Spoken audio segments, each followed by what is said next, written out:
दुपारची छोटीशी झोप झाल्यानंतर ईश्वरी उठल्यावर तिला मी दररोज दूध प्यायला देते, पण 2-3 दिवस झालं तिला कप आहे, त्यामुळे दूध काय आज देणार नव्हते. ही पपई आणलेली ना अजिबात गोड नव्हती, म्हणजे कोण खातच नव्हतं. त्यामुळे म्हटलं याच्यापासूनच काहीतरी बनवावं, म्हणून त्याच्या पटकन साली काढून घेतल्या. त्याच्यात खूप साऱ्या बिया होत्या त्याही काढून घेतल्या आणि त्यानंतर म्हटलं तर याच्यापासूनच काहीतरी बनवावं, म्हणूनच मग लगेच बारीक बारीक पीस करून घेतले आणि लगेचच मग एका मिक्सरच्या भांड्यात घालून घेतला. तर मी इथे पपईचा ज्यूस बनवणार होती. आता पपईच्या ज्यूसमध्ये ना साखर पण घालायला लागणार होती, कारण अजिबात म्हणजे अजिबात पपई गोड नव्हती, असं तर पिल्लाच नसता कोणी.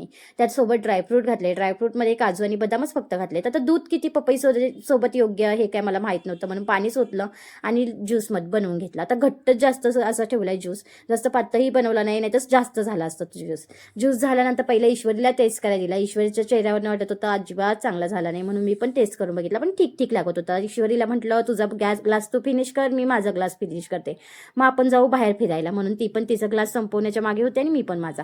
त्यानंतर छान तयार झालो आणि बाहेर निघालो. आता येताना भाजीपाला घेऊन आलो. आता बाहेर येईपर्यंत असा काहीसा अंदाज झालेला होता. मग लगेचच भाजीपाला वगैरे घेऊन घरी आलो. तर घरी आल्यानंतर सर्वात महत्त्वाचं काम काय, फ्रीज आणलेला भाजीपाला निवडून फ्रीजमध्ये ठेवायचा. त्याच कामाला मी लागले. आता मी माझ्यासाठी येताना खाऊ पण आणलेला, तो साईडला ठेवला आणि म्हटलं हे काम पहिलं निवांत करून घ्यावं आणि मग निवांत बसून खाऊया, म्हणून पहिलं माझं काम करून घेतलं. ईश्वरीचं मस्त असं तिचं लॉलीपॉप खात खेळणं चालू होतं. ती खेळत होती. मी म्हटलं आता माझी पण पाणीपुरी आपण खाऊन घेऊया. मग लगेचच पाणीपुरी एका बाउलमध्ये काढून घेतली. आता निवांत बसून पाणीपुरी खायचा वेळ झालेली. चला तर भेटू पुढच्या व्हिडिओमध्ये. Bye bye.